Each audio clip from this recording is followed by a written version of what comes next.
syempre, sabi ko nga, mixed of traditional and modern parenting. Kasi, ang dami na sa panahon ngayon na hindi na applicable nung ginawa sa atin ng mga magulang natin noon, di ba? Ang pinakamahirap kasi sa parenting para sa akin, hindi, okay, mahirap manganak, mahirap mag-breastfeed, pero para sa akin, personally, ang hirap magdisiplina. At darating yung point sa life mo na, shucks, parang di ko na kaya, susuko na ako. Nagkaroon ba kayo ng experience na gano'n at some point? Ako, Pwede nyo bang i-share? sobrang blessed ako, Madam Chana.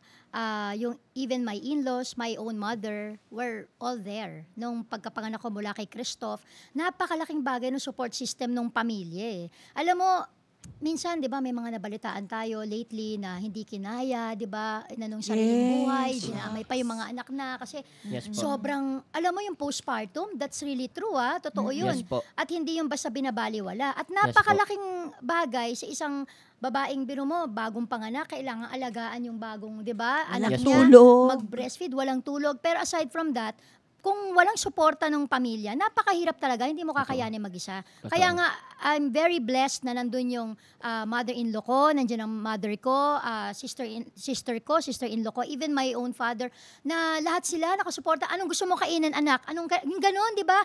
As simple as, hindi mo naiisipin, magluluto ka pa, mag-aano ka pa, yung ganyan, yung division of labor. At syempre, higit sa lahat, yung support ng asawa.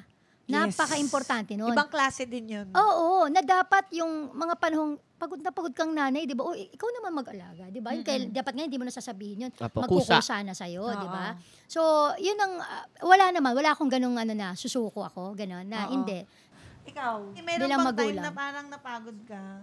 Hindi mo Ayun na nga. alam paano mo sila didisiplinahin. Kasi nga, like, ako kasi, ano lang ako, gusto ko talaga, masaya lang. Saka ang cute kasi niya maging tatay, no? Ano lang po Parang talaga hindi siya, ako. hindi talaga father figure na parang matatakot ka. Yung talagang, No, parang kasi- parang kaibigan, Mas gano'n. matangkad pa sa kanya mga anak. Actually, Isa pa yun. yung pangalan ko dito nun. Nakakatakot paghalitan, kaya na siyang gulpin. George, you! Okay, go, enjoy. Pero 'di ba? Kaya I'm sure siya parang ang cute-cute lang maging daddy sa kanila, 'di ba? Siguro pinili ko rin po yun. Kasi parang yun nga po, syempre dumaan din po sa pagkabata. Dumaan ako isang anak din ako. May mga times din na bilang isang anak or bilang isang bata, masakit din sa amin, kunwari po, kapag hindi rin po kami napapakinggan. Kunwari po, meron po kaming tanong.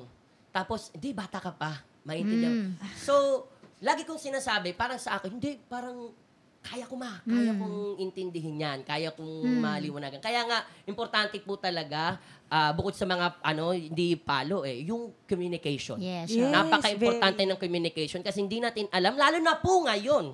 Sa panahon po ngayon, yung mga bata mas matalino pa sa akin. Hindi, wag talaga natin underestimate yung intelligence, yung ng mga bata kasi mas mabuti nang sa atin madinig. 'Di ba? Yung mga tanong nila na iba medyo critical, 'di ba? Pag sa ibang tao pa nila narinig, pag sa halimbawa, kung maling tao yung nag-explain sa kanila, mas maganda sa atin nila marinig.